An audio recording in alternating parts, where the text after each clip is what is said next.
Now it's time to leave Seyda and move on to Balmora.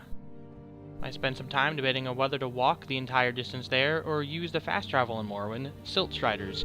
These giant insects actually have their shell hollowed out for passengers and cargo, and the driver actually drives them by manipulating exposed organs and tissues.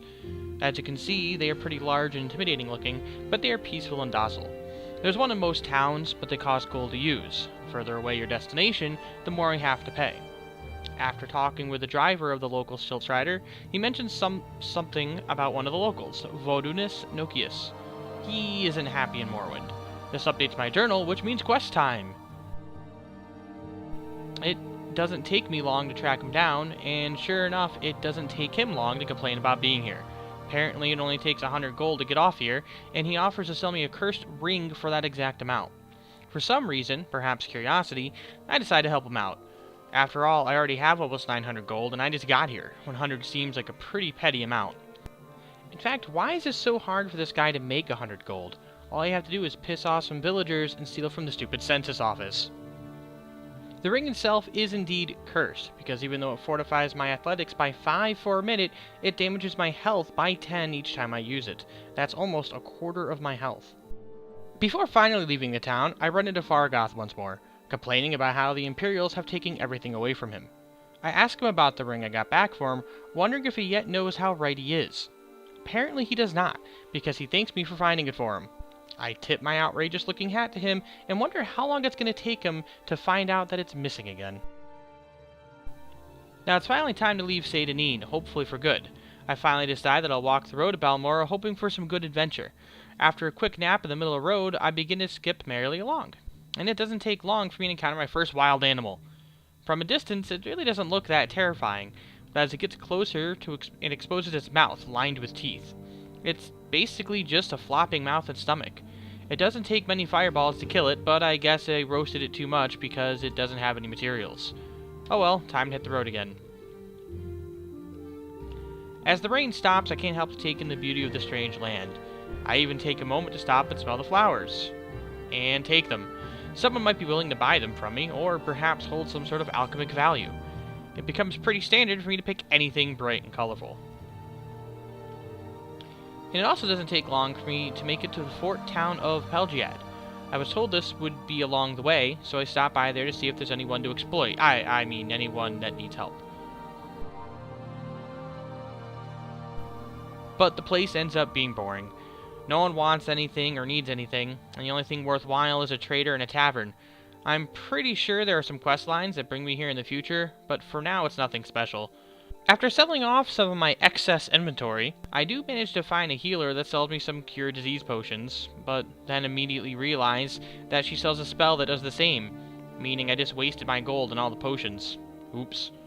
I buy another healing spell and another spell that cures poison, and I figure all these can be useful for later on. But after that, there's nothing more worth exploring in Pelgiad, so it's back on the road to Balmora. It's a lot of walking.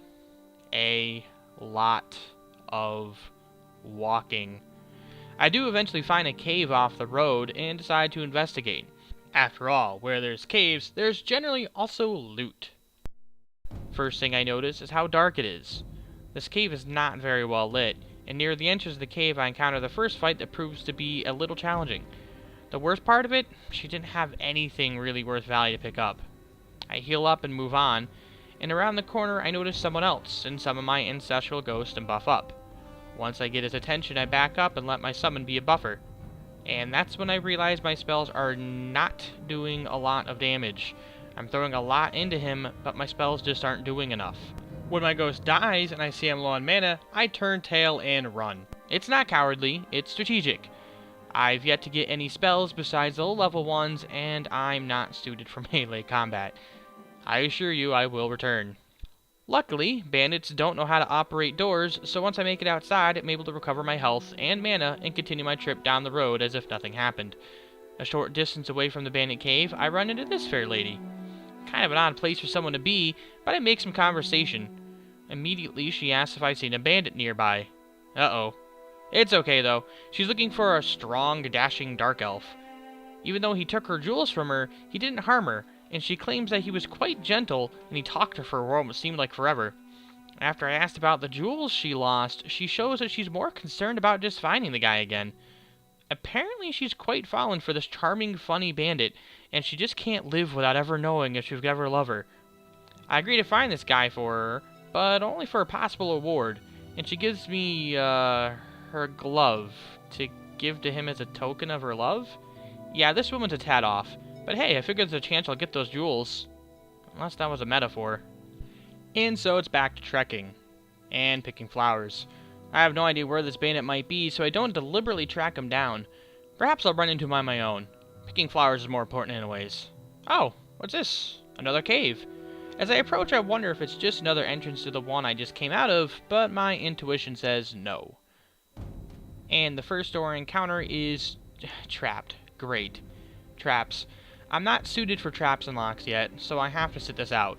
Once I get the door open, I encounter a Nyx hound that goes down fast. So far, this cave seems a little more suited to my level. Once in the room, I see an actual person on the upper level, and I try to cast some spells, but I can't seem to get a good shot. So I decide to summon my ghost again, and then open the door, which is trapped again. I try to disarm it with my probe, but here you can just see how useless I am when it comes to traps. Yeah. At last it opens and the dark elf comes rushing out. I bring her down easily with a few spells. Again, I'm feeling a little more confident this cave is a little more my level, even with the traps. I proceed down the cave and encounter another Nyx hound almost immediately. It's dead before it touches me. I'm feeling a little nervous, my mana is so low, but I can't rest anywhere because there's still enemies nearby. Taking one of the branching paths leads me to a door with another dark elf inside. Even with my low mana, I'm able to make quick work of her, but it seems that the noise of battle has attracted another Nyx hound. Even with the element of surprise on its side, it's no challenge. I loot the dark elf, and know that I can't get into another fight without restoring my mana. I am not proficient with a melee weapon at all, and I need my spells to fight. So I keep seeing if I can rest anywhere, hoping I'll get out of range of an enemy. I don't, and I have to sleep outside. My rest gets interrupted by a rat, which after throwing a couple spells at it, I decide to try poking it to death. Once the stupid thing is dead, I finish up my rest and go back inside. I get back to the room the dark elf was protecting and find a locked chest, a trapped chest, and finally a locked and trapped chest. I'm able to pick the locked chest fairly easily and find some gold and bread. The trapped chest I just open and take the trap damage and find some gold. The trapped and locked chest, though, proves to be a bit of an ordeal. With a lock level of 20, it proves to be too high for me to unlock with a pick. Luckily, I do have the scroll of Ondusu's Unhinging, which can unlock things for me. It's only usable once, so I end up being a little disappointed to just find some books. There aren't even any skill books. They do seem to be a little valuable, though, so there's that, I guess. The rest of the cave ends up being nothing special. Just 2 more dark elves that take very little effort to bring down, and some gold and some materials. Overall, considering I was over-encumbered with all the stuff I'm carrying, and had to drop a few things in order to move, I'd say this cave was a worthwhile distraction. By the time I exit the cave, it's now dark, and the sky is an ominous yet beautiful shade of red. It's breathtaking, if not a little unsettling. I continue my trip to Balmora and just admire the sight, which quickly starts to look dreary. Some wildlife tries to attack me, but it's nothing serious. In the distance, I notice tall towers, and I can't wait to investigate what they might be, but I really need to get to Balmora. I know I'm starting to get close because I reach Moonmoth Legion Fort, which is closer to Balmora than Pelgiad was to Satanin. I decided to go inside to at least unload all my goods.